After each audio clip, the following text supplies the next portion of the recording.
Notre maître Rabbi Shimshon Pinkus, Zecher Tzadik Vekalosh Livracha, vient commenter un pasouk de la paracha. C'est marqué là-bas, Vayira Yaakov Meod. Yaakov a eu peur. Yaakov a eu peur. Nos sages nous disent de quoi Yaakov a eu peur. Yaakov, c'était un gibor, c'était un homme fort, c'était un homme qui avait peur de personne. Il a combattu même l'ange, on nous dit le sar de Esav, l'ange de Esav. Donc il est extrêmement puissant, il avait peur de personne. Et voilà que pourtant, dans cette paracha de Vayetze, c'est marqué Vayira Yaakov Meod. Yaakov, il a eu très peur. Alors le Rav Pinkus, Alav Shalom, qui était Rav à Ofakim, Rav de la Yeshiva d'Ofakim, Rav très très connu, il a fait un petit commentaire sur ce pasouk en disant, il a donné un thème à ce pasouk-là en disant, il faut faire attention dans la vie de ne blesser personne. L'histoire est la suivante. Le Rav raconte que quand il était jeune, Bachour, à la Yeshiva, jeune étudiant, voilà qu'il a pris la voiture, il venait d'avoir son permis de conduire. Il a pris la voiture et il est parti en Tioul, se promener. Mais voilà que pendant son voyage, il y a eu un orage, une tempête, beaucoup de vent. Il n'était pas expérimenté quand il conduisait, et voilà qu'il perd le contrôle de la voiture. Il perd le contrôle de la voiture fait une embardée sur le bas-côté de la route, et comme il allait quand même à une certaine vitesse, la voiture se renverse, il fait des tonneaux. Il fait plusieurs tonneaux. La voiture est maintenant complètement écrasée, mais miracle, Baruch Hashem, le Rav sort indemne de la voiture. Bien entendu, c'est un miraculé. Les voitures s'arrêtent pour voir si tout va bien, etc. Et il va bien. Il remarque tout va bien, tout fonctionne bien.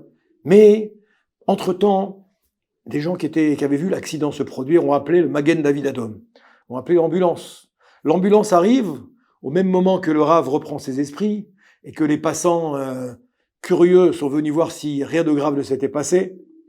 Le Rav s'apprêtait à essayer de trouver un moyen de rentrer maintenant à son domicile et sa voiture n'était plus opérationnelle. Le Magen David arrive à Dom, en même temps l'ambulance arrive et les ambulanciers sortent à toute vitesse et lui disent « Asseyez-vous, restez assis, attendez, on va amener un brancard, allongez-vous, ne bougez pas ». Le Rav est surpris, il dit « Mais je vais bien ». Il dit « Non. Sachez que quand il y a un accident grave comme ça, vous avez certainement eu des traumatismes dont vous n'êtes pas conscient pour le moment, qui vont pouvoir se réveiller peut-être quelques minutes, quelques heures après le choc violent. » Et le Magen David Adom, l'ambulance, les ambulanciers, lui conseillent d'aller à l'hôpital, l'obligent même à aller à l'hôpital. Ils le prennent sur le brancard, ils le rentrent dans l'ambulance et le voilà parti pour l'hôpital d'Ashkelon, qui était l'hôpital le plus proche de la ville d'Ofakim, de laquelle il était sorti. Il arrive à l'hôpital, Baruch Hashem, les médecins lui font tous les examens, il reste en observation quelques heures, et voilà qu'il rentre à son domicile indemne. C'est un miraculé. Il remercie Akadosh Baruch Hu. Merci Hachem de m'avoir sauvé de cet terrible accident. Il aurait dû y rester normalement, tel que l'accident s'était produit. Il arrive chez lui, une petite heure après, voilà que la police frappe à sa porte, et c'est un inspecteur qui vient et qui demande à lui parler. Il lui dit, voilà, est-ce que je peux rentrer quelques minutes ? Le Rav le fait rentrer, le policier s'assoit, il lui dit, voilà, on nous a rapporté les faits de l'accident que vous avez eu. C'est un accident grave, on doit le consigner et on doit prendre votre déposition pour savoir ce qui s'est passé. Mais avant tout, je voulais savoir d'abord si vous allez bien. Baruch Hashem, est-ce que vous n'avez pas été blessé dans l'accident ? Est-ce que tout va bien ? Le Rav dit, voilà, Baruch Hashem, je suis un miraculé, tout va bien.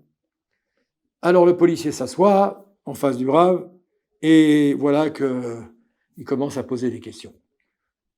Une fois l'interrogatoire terminé, le questionnaire terminé, le policier s'en va en lui souhaitant une bonne santé et une bonne continuation. Arrive quelques minutes après son Rav. Son Rav, c'est le Rosh Yeshiva. C'était le Rosh Yeshiva de la Yeshiva où il étudiait. là-bas, à côté d'Ofakim, dans le sud d'Israël. Son Rav rentre dans l'appartement et à peine il arrive en face de Rav Pinkus, il va poser une question au Rav. Et le Rav raconte dans son livre, lorsqu'il a écrit cette histoire, il dit « Mon Rav m'a posé une question qui m'a marqué pour toute ma vie. » Le Rav me pose la question suivante. Avant même de me demander si je vais bien, avant même de me demander ce qui s'est passé, les circonstances, comment s'est produit l'accident, le Rav me regarde et me dit « Shimshon, est-ce que tu as blessé personne dans ton accident? Est-ce que tu as porté atteinte à personne en faisant cet accident grave ?» Et là, Rabbi Shimshon Pinkus, Alav Shalom, dit « La question de mon Rav m'a vraiment interloqué, m'a marqué pour toute ma vie. » Il a dit « Voilà à quoi pense un Talmid Chacham, un homme de Torah, un sage, un Chacham. Voilà à quoi il pense lorsqu'il voit qu'il s'est produit un événement grave. Il m'a pas demandé à moi si j'allais bien. Bon, c'est sûr qu'il a vu que, a priori, je répondais, je parlais, je me levais, je bougeais. Il a vu quand même que j'allais bien. Mais son souci, c'était savoir si moi, dans mon accident, j'avais blessé personne. Et ça, c'est en rapport avec la paracha de la semaine. De quoi avait peur Yaakov Avinu? Yaakov Avinu, c'est vrai, nos sages nous disent, premier commentaire de Rashi, il dit il avait peur parce qu'il devait rencontrer son frère Esav, qu'il n'avait pas vu depuis de nombreuses années. Il s'était sauvé de lui parce que Esav voulait le tuer, après lui avoir subtilisé le droit d'aînesse, vous connaissez l'histoire. Et voilà que Esav voulait le tuer. Et donc Yaakov a dû se sauver et partir à Haran, auprès de Lavan, pour pouvoir se réfugier là-bas. Il est resté plusieurs années, de très nombreuses années, jusqu'à ce que Esav vienne à sa rencontre pour le voir. Quand Yaakov a appris que Esav venait à sa rencontre, il s'est inquiété. Il a eu peur. Mais en vérité, il a eu peur à deux niveaux. La première peur, effectivement, il a eu peur parce que son frère venait le voir. Il ne savait pas dans quelle disposition son frère venait le voir. Est-ce que son frère venait le voir pour faire la paix? Est-ce que son frère venait pour le tuer? Est-ce que son frère venait pour faire la bagarre, se battre avec lui? Il était inquiet. Il a préparé plusieurs scénarios, mais il était inquiet. Il avait peur. Mais en vérité, c'est pas de cette peur-là que fait allusion ce passouk Vaïri. Ah, Yaakov Méhod. Yaakov, il a eu très très peur de quoi? Il a eu peur de faire mal à autrui. Il a eu peur de faire mal à son frère. Il a eu peur de blesser son frère, tellement il savait que il avait des capacités. Il avait des capacités qui faisaient qu'il avait Akadosh Baruch Hu avec lui. On dit que Yaakov Avinu, il suffisait qu'il lève un doigt. Avec un doigt, il pouvait lever une pierre qui pesait plusieurs centaines de kilos. Vous connaissez l'histoire, quand il a dû déplacer la pierre qu'il y avait sur le puits là-bas, n'est-ce pas? Avec un doigt simplement.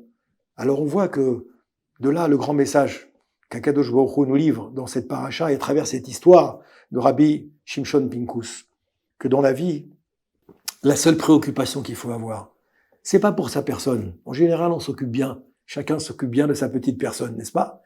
Chacun s'occupe bien de sa petite personne. Mais par contre, faire attention à ne pas blesser les autres. Ne pas blesser autrui par un regard trop dur, par une parole difficile, par la lachon hara, par un comportement illicite, par des accusations mensongères, par des propos erronés qui vont, chas v'shalom, mettre la personne qu'on a en face de nous en difficulté. Et c'est là la préoccupation qu'avait Yaakov, de ne pas faire mal à autrui. Bien sûr, c'était son frère, mais en vérité, vous avez compris que le message, il s'adresse à chacun d'entre nous, de veiller dans notre vie, de ne jamais porter atteinte à autrui. C'est là le message de la paracha de cette semaine, qu'Akadosh Baruch Hu fasse que, avec la mémoire de Rav Shimshon Pinkus, qui nous a raconté cette histoire, tirée de ce passouk de la paracha, qu'on se renforce dans l'attention qu'on peut porter à notre prochain, en faisant le maximum d'efforts pour ne pas le blesser, pour ne pas le peiner, pour ne pas lui faire de chagrin, pour faire en sorte de toujours donner du kavod à la personne, Bezrat Hashem, pour qu'on puisse comme ça avancer jusqu'à la venue du Mashiach, Bimera Be'amenu, Amen Keni Ratzon.